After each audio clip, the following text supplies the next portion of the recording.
Y Odisha failed. Orissa FC fail होने का ना, इस तरीके से बातें हो रही है यहाँ वहाँ, मतलब सोशल मीडिया में, it's incomplete. I will give you the complete points which I know and I can share with you. और से लास्ट में बात करेंगे क्या क्या चीज़ कर सकते हैं इसको बेटर बनाने के लिए। तो stay tuned till the end of this video and don't forget to subscribe. Yes, your favourite professor Kalinga. First, Orissa FC जो ऐसी क्लब है, उनका विजन क्या है वो थोड़ी क्लैरिटी नहीं है। इसका मैं मतलब बताता हूँ। विजन का मतलब क्या है कि दो तरीके के विजन जनरली होते हैं, दो नहीं तीन होते हैं, बट जनरली दो ही होते हैं।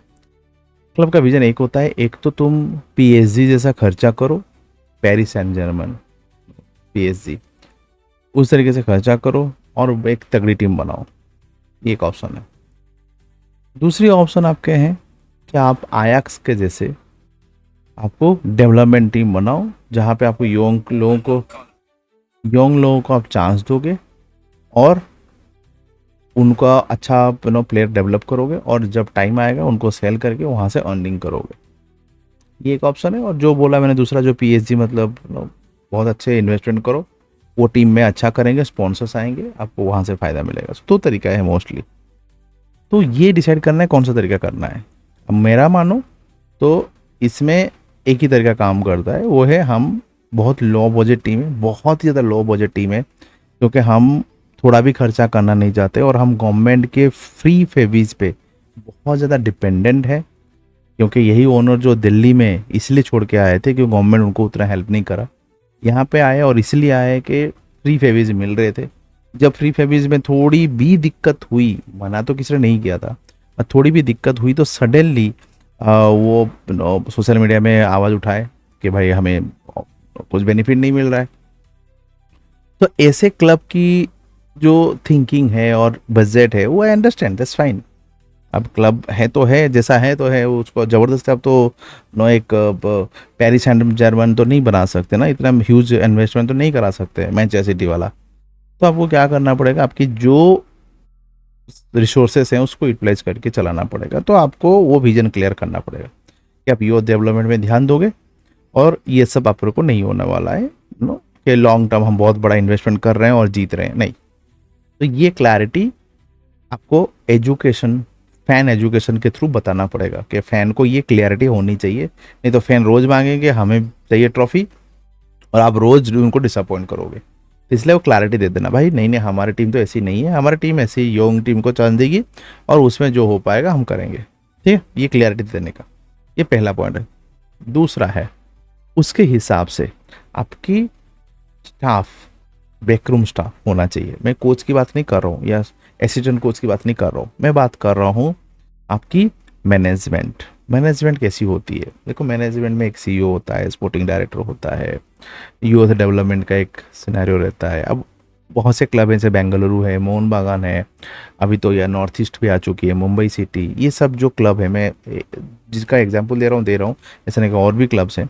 ये चारों क्लब का आप देखोगे तो इनका स्ट्रक्चर है कि कौन डिसीजन लेता है, कौन ट्रांसफर स्ट्रेटजी देखता है जो बार्गेन बहुत अच्छा कर सकता है, और कौन जो है यूथ देखता है। ये सब ना पूरी तरीके से स्ट्रक्चर्ड है।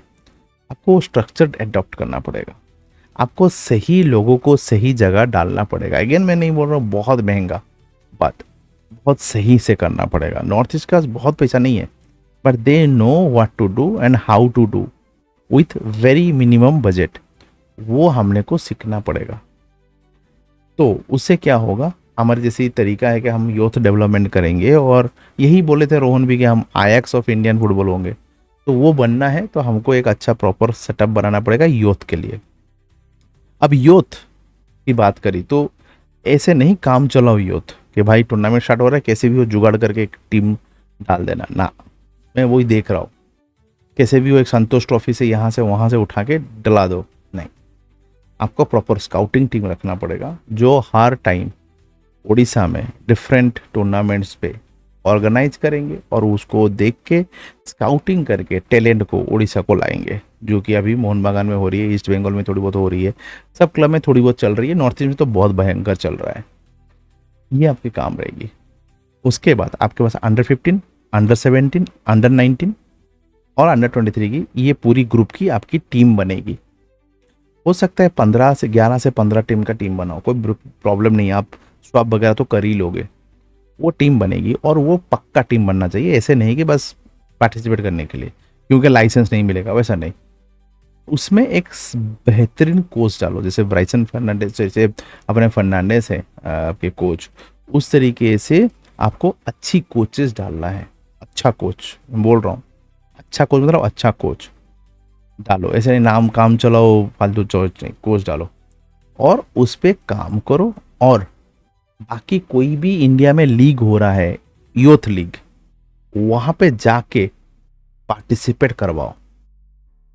तो ये लोग तो एआईएफएफ के जो भी लीग्स हैं, आरएफडीएल की जो लीग्स हैं वो तो खेलेंगे ही। उड़ीसा में भी कुछ हो रहा है तो उसमें भी खेलेंगे, एफएओ में खिलवाओ, ठीक है, वो तो खेलेंगे ही। इसके अलावा बाकी कंट्री में भी कोई लीग हो रहा है, वहाँ पे भी जाके पार्टिसिपेट करेंगे और वहाँ पे भी खेलेंगे। तो ये दो चीज़ अपने को बहुत ही बेहतरीन तरीके से करनी पड़ेगी। एंड थर्ड, कुछ यहाँ पे स्टाफ हैं जिनको आप कोटा बेसिस पे रखे हो, बिकॉज वो उड़ीसा एफसी का सिस्टम ये था उड़ीसा गवर्नमेंट की तरफ से कि हमको जॉब देंगे उड़ीसा के लोगों को, नहीं कि बाहर से लाएंगे। ये गवर्नमेंट की तरफ से एक एक तरीका का एक सॉफ्ट नेगोशिएशन था, तो इसलिए आप उड़ीसा के लोगों को चांस दे रहे हो। बट मैं अभी बताना चाहता हूँ कि ठीक है, उनको चांस दो, ऐसे ऐसे जगह पे चांस दो जहाँ पे आपको ना इम्पैक्ट ना हो, डायरेक्ट इम्पैक्ट ना हो।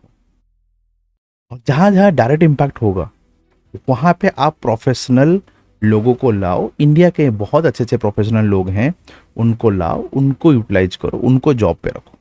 तो इससे क्या होगा, सडनली आपकी ना टीम प्रोफेशनल दिखेगी और आपकी एक्टिविटी भी बहुत प्रोफेशनल हो जाएगा, और आपको ये कहीं ना कहीं चाहिए।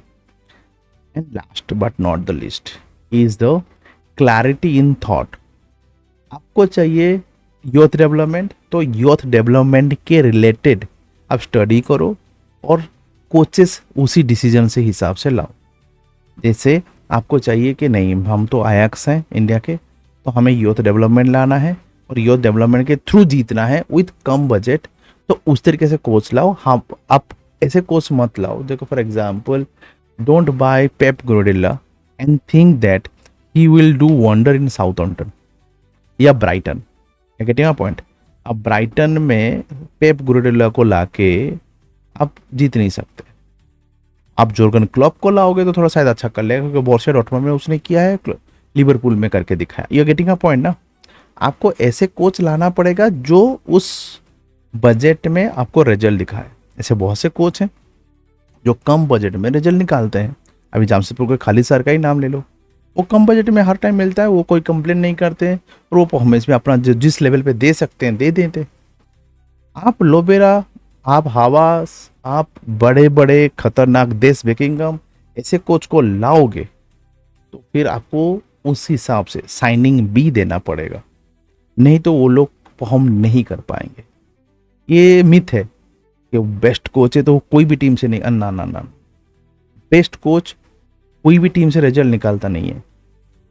दो तरीके के बेस्ट कोच है, एक है पोटेंशियल कोच, एक है विनर कोच। आप जो बोल रहे हो पोटेंशियल कोच है, एफिशिएंट कोच है, जो कुछ भी दे दो रिजल्ट निकाल के देगा। बट जो बेस्ट कोच होते हैं ना, वो बहुत रिजिड होते हैं, उनको चाहिए टाका टिका, मतलब टाका टिका भाड़ में जाए दुनिया, तो वो उसी लेवल के प्लेयर ही डालेंगे, ये इधर उधर के एडजस्टमेंट नहीं करेंगे। वो उस टाइप के कोच है। पेप को बहुत सिंपल एग्जांपल है, पेप को बोलोगे कि नहीं भाई तो मैनचेस्टर यूनाइटेड का टीम लेके खेलेगा, बोलेगा नहीं घंटा में नहीं खेलूंगा, मेरे को वही स्पेसिफिक प्लेयर चाहिए। तो क्या गलत कोच है? नहीं, कोच बढ़िया है, पर उसका तरीका ऐसा है, वो रिजिड प्लेयर है, रिजिड प्लेयर के साथ ही रिजल्ट निकालता है। अब ऐसे भी कोच हैं जो बेसिक लेवल की टीम भी दो तो भी रिजल्ट निकालता है, जोसे मोरिनो, भाई कुछ भी दे दो भाई वो निकाल के देगा। थोड़ा एक दो प्ले मेकर चाहिए, एक अच्छे विंगर चाहिए, मतलब हियर एंड देयर चेंजेस। तो मैं कंपेयर नहीं कर रहा हूँ, what I am saying to say कि मोरिनो भी उस तरीके से रिजल्ट निकालता है क्या? लीग को डोमिनेट करता है? नहीं, एक टूर्नामेंट जीत गया तो दो टूर्नामेंट बाकी नहीं है यार, आप समझ रहे हो? तो उस तरीके से आपको क्लैरिटी ऑफ थॉट्स चाहिए कि आप किस दिशा में जा रहे हो, उस हिसाब से प्लानिंग करो, स्ट्रेटेजी करो और आगे जाओ। यूथ डेवलपमेंट पे बहुत ज़्यादा ध्यान दो तो आपका पैसा खर्चा नहीं होगा, आपको घर से ही डेवलपमेंट मिल जाएगा। और ऐसा नहीं कि उड़ीसा से ही प्लेयर आपको अंडर 17 में लाना है, आप नॉर्थ ईस्ट जाओ, आप कोलकाता जाओ, गोवा जाओ, आप जहाँ से भी जाओ, कुछ कुछ प्लेयर वहाँ से भी लाओ, कुछ कुछ प्लेयर आप आरएफडीएल से लाओ, कुछ कुछ प्लेयर आप उड़ीसा के स्काउटिंग से लाओ। ऐसा नहीं कि आरएफडीएल में जो किसी को नहीं ले रहे हैं हम लेके आ जा रहे हैं और उनको कभी खिला नहीं रहे, but it doesn't make sense. और पोपा 2 सीजन हो गया उसको एक गेम टाइम नहीं मिला, गिब्सन 2 सीजन हो गया उसको गेम टाइम नहीं मिला, वो चला गया। तंकाधर बहुत नाम हुआ था, उसको चांस नहीं मिला, नायक को चांस नहीं मिला। ऐसे करके बहुत से प्लेयर कभी जिंदगी में चांस नहीं मिलता। आप बोले को लोबेरा की गलती है, लोबेरा तो ऐसा ही है, रोज पता है हमको। लोबेरा ऐसा थोड़ी ना ये सरप्राइज है किसी के लिए। तो आप ऐसा साइनिंग करोगे तो आप एक्सेप्ट पी करना गलत है ना आपके। तो मेरे हिसाब से तो ये सब पॉइंट जो है उड़ीसा को काम करनी है, तब ये काम सेट होगा। और ये इमीडिएटली नहीं होगा, इसमें लिए 1-2 साल 3 साल लग सकता है to get the success. But trust me, the day you start creating this whole structure in a proper way with a little investment but proper strategical investment, I'm sure things will work out. बाकी आपकी राय क्या है, let me know in the comment box. This is for today. जय हिंद।